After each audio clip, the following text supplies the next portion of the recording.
नमस्कार। आज हम एक ऐसी भविष्यवाणी पर थोड़ी गहराई से बात करने वाले हैं जिसने जापान और आसपास के देशों में ना काफी हलचल मचा दी है। ये भविष्यवाणी है जापानी मंगा कलाकार रयो तात्सुकी की। हाँ। जिन्होंने कहा है कि जुलाई 2025 में एक बहुत ही बड़ी सुनामी आ सकती है। जी। हमारी आज की ये चर्चा नवभारत टाइम्स के एक लेख पर आधारित है। उसका शीर्षक है तात्सुकी की सुनामी भविष्यवाणी, भय और तथ्य। अच्छा। तो आज हम यही समझने की कोशिश करेंगे कि भाई इस भविष्यवाणी के पीछे की कहानी क्या है, इसका असर क्या हो रहा है अभी, और हाँ, सबसे जरूरी, विज्ञान इस बारे में क्या कहता है। बिल्कुल। तो चलिए शुरू करते हैं। हाँ। तो ये जो तात्सुकी है, जिन्हें कुछ लोग अब जापानी बाबा वेंगा भी कहने लगे हैं। ये सुना है मैंने भी। हाँ, शायद बाबा वेंगा के नाम पर, जो बुल्गारिया की थी। खैर, इन्होंने अपनी 1999 की एक मंगा कॉमिक थी द फ्यूचर आई सॉ। जी, 1999 की। हाँ, उसमें सुनामी का जिक्र किया था और ये कॉमिक ना 2021 में फिर से छपी। अच्छा, दोबारा पब्लिश हुई। हाँ, और तब से ये भविष्यवाणी एकदम चर्चा में आ गई। उन्होंने लिखा है कि समुद्र जैसे उबलने लगेगा मतलब। हाँ, और जापान के दक्षिण में समुद्र के नीचे एक बहुत बड़ी दरार पैदा हो जाएगी। बाप रे। और अंदाजा ये लगाया जा रहा है कि ये जो आपदा होगी, ये 2011 वाली जो टोहोकू सुनामी थी ना। हाँ, वो तो खतरनाक थी। उससे भी 3 गुना ज्यादा बड़ी हो सकती है। 3 गुना? हाँ, सोचिए इसका असर जापान, फिलीपींस, ताइवान, इंडोनेशिया, इन सब देशों तक जा सकता है। ये तो काफी गंभीर बात लग रही है।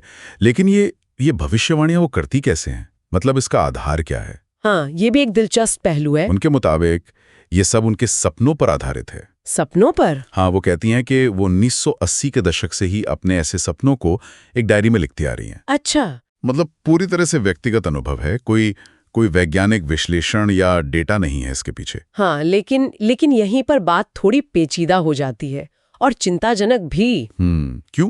क्योंकि उनकी कुछ पिछली भविष्यवाणियां वो सच साबित हुई हैं। अच्छा, जैसे कि 1995 का कोबे भूकंप। हाँ, वो तो बड़ा भूकंप था। और 2011 की टोहोकू आपदा भी। इन दोनों का जिक्र उन्होंने कथित तौर पर पहले ही कर दिया था। ओहो। तो अब जब किसी का पिछला रिकॉर्ड ऐसा हो तो जाहिर है लोग उनकी नई चेतावनी को गंभीरता से लेंगे ही। हाँ, ये बात तो है। अगर पहले कहा हुआ सच निकला हो तो डर लगना स्वाभाविक है। क्या स्रोत में ये बताया गया है कि वो भविष्यवाणियां इतनी सटीक कैसे थीं? मतलब कोई संयोग था या? नहीं, स्रोत लेख इस पर ज्यादा डिटेल में नहीं जाता कि वो कैसे या क्यों सच हुई। लेकिन वो ये जरूर कहता है कि इन्हीं पिछली सफलताओं की वजह से इस मौजूदा भविष्यवाणी को लेकर लोगों में डर बैठ गया है। हाँ, और इसका असर तो अब दिखने भी लगा है, जैसा कि आप कह रही थी। बिल्कुल। जापान जाने वाले पर्यटकों की संख्या, खासकर जो आसपास के देशों से आते हैं, वो काफी घट गई है। हाँ, मैंने भी पढ़ा। रिपोर्ट तो ये कह रही है कि हांगकांग, चीन, ताइवान, दक्षिण कोरिया, यहां से आने वाले पर्यटकों की बुकिंग में 50% से भी ज्यादा की गिरावट है। 50%? ये तो बहुत ज्यादा है। बहुत ज्यादा, ये बहुत बड़ा आंकड़ा है।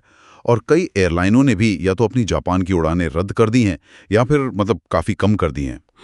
तो ये दिखाता है कि डर का असर कितना गहरा है जमीनी स्तर पर। हाँ, ये तो अर्थव्यवस्था पर भी असर डाल रहा है। बिल्कुल। लेकिन यहाँ वैज्ञानिक पहलू समझना बहुत जरूरी है। हाँ, वो क्या कहता है विज्ञान? देखिए, जापान की जो मौसम विज्ञान एजेंसी है, जापान मीटेरोलॉजिकल एजेंसी जी, और दूसरे जो वैज्ञानिक संस्थान हैं, उन्होंने साफ साफ कहा है कि इस भविष्यवाणी का कोई भी वैज्ञानिक आधार नहीं है। जीरो। कोई आधार नहीं। बिल्कुल।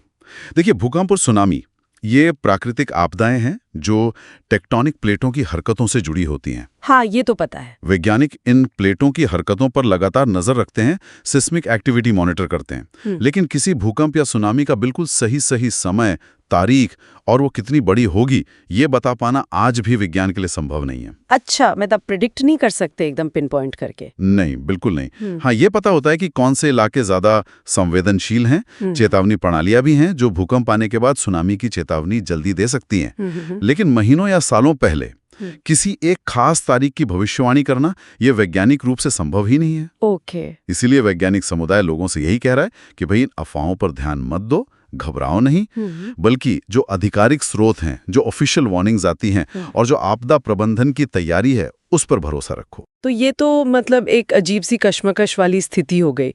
एक तरफ तात्सुकी की वो भविष्यवाणियां हैं जो पहले सच हुई, हाँ। जिससे लोगों में एक विश्वास भी है और डर भी। सही कहा। और दूसरी तरफ है विज्ञान, जो साफ कह रहा है कि भाई इस दावे का कोई बेसिस ही नहीं है, ऐसी सटीक भविष्यवाणी हो ही नहीं सकती। बिल्कुल, ये एक दुविधा वाली स्थिति है, आम आदमी के लिए समझना मुश्किल हो जाता है। हाँ, तो फिर निष्कर्ष क्या निकाले? देखिए, संक्षेप में कहें तो तात्सुकी की भविष्यवाणी ने चिंता तो पैदा की है, इसमें कोई शक नहीं। एक अनिश्चितता का माहौल बना है, खासकर उनके पिछले रिकॉर्ड को देखते हुए। लेकिन जैसा हमने कहा, वैज्ञानिक दृष्टिकोण से ये प्रमाणित नहीं है। तो यहाँ जो मुख्य बात निकल कर आती है वो ये है कि प्राकृतिक आपदाओं का खतरा तो हमेशा रहता है। हाँ, खासकर जापान जैसी जगह पर। बिल्कुल, तो आपदा प्रबंधन की तैयारी रखना, हमेशा अलर्ट रहना, ये तो वैसे भी जरूरी है ही। सही बात है। लेकिन साथ ही ये भी उतना ही जरूरी है कि जानकारी के लिए सिर्फ भरोसेमंद और आधिकारिक स्रोतों पर ही निर्भर रहा जाए। हाँ, अफवाहों पर नहीं। हाँ, ना कि सिर्फ सनसनीखेज दावों पर। ये मामला ये भी दिखाता है कि कैसे एक मजबूत कहानी या कोई भविष्यवाणी, भले ही उसका वैज्ञानिक आधार ना हो, वो लोगों के मन पर, उनकी सोच पर और यहाँ तक कि अर्थव्यवस्था पर भी कितना गहरा असर डाल सकती है। ये बात तो है। और ये पूरी चर्चा ना एक अहम सवाल की तरफ ले जाती है। क्या? कि आज के इस दौर में जहां सूचनाएं इतनी तेजी से फैलती हैं, डर और सनसनी भी उतनी ही आसानी से फैलती हैं। हाँ। तो हम व्यक्तिगत अंतर्ज्ञान, भविष्यवाणियों और जो ठोस वैज्ञानिक सबूत हैं, इनके बीच एक सही संतुलन कैसे बनाएं? मुश्किल सवाल है। हाँ, खासकर तब जब मामला सीधे सीधे लोगों की सुरक्षा और उनके डर से जुड़ा हो। इस पर सोचना जरूरी है। भारत टाइम्स के लेख पर आधारित इस दिलचस्प विषय से जुड़े कुछ मुख्य पहलू और निष्कर्ष। जी, अगली बार फिर मिलेंगे एक नए विषय की गहरी पड़ताल के साथ।